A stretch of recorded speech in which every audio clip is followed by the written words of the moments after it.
اچھا خیر، تو پھر حدیث میں آتا ہے کہ وہ حضرت مہدی کی قیادت میں نماز پڑھیں گے، اس کے بعد جہاد ہوگا. تو حضرت عیسیٰ علیہ السلام کے سانس میں اللہ نے طاقت رکھی ہے، آپ کو معجزے دیے ہوں گے، دجال کو قتل کریں گے، پھر یاجوج ماجوج نکلیں گے، وہ جو پھر حدیث میں بہت ڈیٹیل ہے اس کی. تو نبی صلی اللہ علیہ وسلم نے فرمایا اتنی بڑی لڑائی ہوگی کہ 1/3 مجاہدین شہید ہو جائیں گے اس میں، 1/3، سمجھ رہے ہو، اور 1/3 میدان چھوڑ کے بھاگ جائیں گے. اور فرمایا جو میدان چھوڑ کے بھاگیں گے اللہ کبھی ان کی توبہ قبول نہیں کرے گا، اور جو شہید ہوں گے وہ افضل الشہداء فی الارض ہوں گے اس وقت، اور 1/3 کو اللہ کیا دے گا؟ فتح دے گا. 1/3 دنیا پہ غالب آئیں گے، پوری دنیا پہ اسلام کی حکومت ہوگی. اچھا کمال کی بات یہ کہ یہودی بھی انتظار کر رہے ہیں، عیسائی بھی انتظار کر رہے ہیں، اور مسلمان بھی انتظار کر رہے ہیں. یہودی کسی اور، یہودی دجال کو اپنا وہ نمائندہ سمجھتے ہیں، اور عیسائی کہتے ہیں حضرت عیسیٰ ہماری مدد کے لیے آئیں گے، جبکہ قرآن کیا کہتا ہے کہ یہ سارے عیسائی ایمان لے آئیں گے حضرت عیسیٰ پر، یعنی اسلام قبول، کیونکہ حضرت عیسیٰ تو نبی صلی اللہ علیہ وسلم کی نبوت پر ایمان رکھتے ہوں گے نا. تو اب یہ تینوں کا ایک ہی جیسا پھڈا ہے، لیکن گراؤنڈ ریئلٹی کیا کہتی ہے؟ اس میں مسلمان برحق ہے. اگر ہم عیسائیوں کی بات مان لیں کہ حضرت عیسیٰ علیہ السلام عیسائیت کو دنیا میں نافذ کرنے کے لیے آئیں گے، تو عیسائیت کے پاس نہ اپنی کتاب محفوظ ہے اور نہ ان کا قانون محفوظ ہے. مسلمانوں کے پاس تو آج بھی قرآن بھی، حدیث بھی، اور فقہ کی شکل میں اسلامی احکام بھی کیا ہیں؟ محفوظ ہیں. اچھا بعض لوگ ایک اشکال یہاں پر کرتے ہیں کہ حضرت عیسیٰ علیہ السلام کون سے فرقے کو فالو کریں گے. یہ بھی بہت لوگ اوٹ پٹانگ باتیں کرتے ہیں، کہتے ہیں دیکھو حضرت عیسیٰ علیہ السلام تو اہل حدیث ہوں گے، ڈائریکٹ حدیث سے استدلال کریں گے. بعض لوگ، ایک صاحب نے مجھ سے یہ سوال پوچھا تھا کہ حضرت عیسیٰ علیہ السلام حنفی ہوں گے یا شافعی ہوں گے یا مالکی ہوں گے یا حنبلی ہوں گے. تو میں نے ان سے کہا حضرت عیسیٰ علیہ السلام کے آنے سے پہلے ہم ایک مجتہد کی اتباع کرتے ہیں جس کو امام ابو حنیفہ کہا جاتا ہے.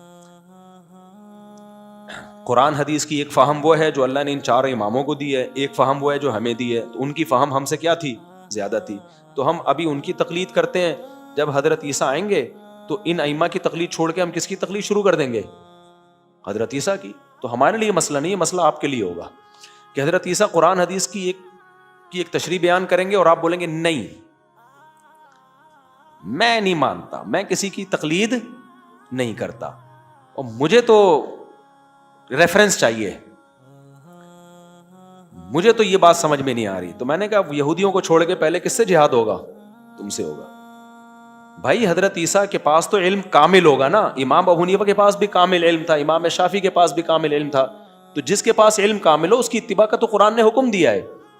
لوگ کہتے ہیں پھر صحابہ کی اتباع کیوں نہیں کرتے؟ بھائی ان کا فقہ مدون نہیں ہے. جیسے حدیث میں امام بخاری کو فالو کیا جائے گا نا، امام مسلم کو، کیونکہ انہوں نے مرتب شکل میں کتاب دے کر گئے ہیں. حضرت عثمان کے قرآن کو فالو کیا جاتا ہے کیونکہ مرتب شکل میں قرآن کس نے دیا؟ حضرت عثمان نے دیا، ابو بکر نے دیا ہی نہیں. تو اسی وجہ سے مصحف عثمانی کو فالو کیا جائے گا، مصحف فاروقی کو فالو نہیں کیا جائے گا. تو امام ابو حنیفہ نے قرآن و سنت سے مسائل کا ایک مجموعہ اکٹھا کر دیا جس کو فقہ حنفی کہا جاتا ہے. امام شافعی نے کیا، اس کو فقہ شافعی کہا جاتا ہے. تو اب اسی کو فالو کیا جائے گا نا جو ہے ہی نہیں، تو اس کو فالو کہاں سے کریں گے ہم؟ تو میں نے کہا اگر امام حضرت عیسیٰ علیہ السلام کی ایک اپنی تحقیق ہو گئی قرآن حدیث کی روشنی میں، تو ہم ان 4 تحقیقوں کو کھڈے میں ڈال کے کس کو فالو کریں گے؟ حضرت عیسیٰ کی تحقیق کو فالو کرنا شروع کر دیں گے، کیونکہ ہمارا یہ ایمان ہے کہ اللہ نے ان کو ہم سے زیادہ علم عطا کیا ہوگا. تو میں نے کہا ہمارے لیے مسئلہ نہیں ہے، مسئلہ کس کے لیے ہوگا؟ آپ کے لیے ہوگا، کیونکہ آپ تو کسی کی اتباع، کسی کی تقلید کے قائل ہی نہیں ہو. آپ لوگ تو اندھی تقلید یہ ہوتی ہے کہ جاہلوں کی تقلید کر رہے ہو، اور تقلید علی وجہ البصیرہ وہ ہوتی ہے کہ مجتہد کی تقلید کر رہے ہو. تو حضرت عیسیٰ بھی مجتہد ہوں گے، اور اس میں بھی قرآن سے ہمیں اشارہ ملتا ہے، کیونکہ قرآن کہتا ہے کہ اللہ نے حضرت مریم سے کہا کہ میں تجھے بیٹا دوں گا، وَيُعَلِّمُهُ الْكِتَابَ وَالْحِكْمَةَ وَالتَّوْرَاةَ وَالْإِنْجِيلَ. کیا خاندانی آیت ہے. اے مریم تجھے بیٹا ملے گا بغیر شوہر کے، اللہ اس کو کتاب کا علم بھی دے گا، حکمت کی باتیں بھی سکھائے گا، وَالتَّوْرَاةَ وَالْإِنْجِيلَ، تورات بھی سکھائے گا اور انجیل بھی. بھائی انجیل تو سمجھ میں آتی ہے، حضرت عیسیٰ پہ نازل ہوئی. تورات بھی سمجھ میں آتی ہے، موسیٰ پہ نازل ہوئی. حکمت بھی سمجھ میں آتی ہے جو حضرت عیسیٰ کی اپنی باتیں، وہ حکمت کی. الکتاب کیا ہے؟ نہیں آئی میرا خیال ہے بات. اللہ کہہ رہا ہے کہ اے مریم تجھے جو بیٹا ملے گا نا اس کو اللہ کتاب بھی سکھائے گا, حکمت بھی سکھائے گا, تورات بھی سکھائے گا اور انجیل بھی سکھائے گا. بہت سے علماء اس طرف گئے یا الکتاب, ال کا لفظ عربی میں جب کسی چیز کو خاص کرنا ہوتا ہے نا اس کے لیے ال ہوتا ہے.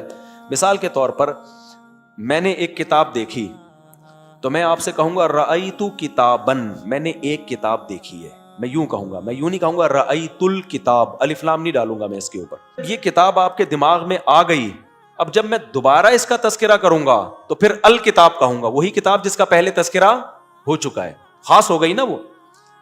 میں کہتا ہوں جاءنی رجل, میرے پاس ایک بندہ آیا, الرجل نہیں کہوں گا میں, رجل کہوں گا. لیکن جب وہ متعین ہو گیا تو پھر میں کہوں گا قال الرجل, وہ جو آیا تھا نا بندہ الرجل, اس نے مجھے یہ کہا.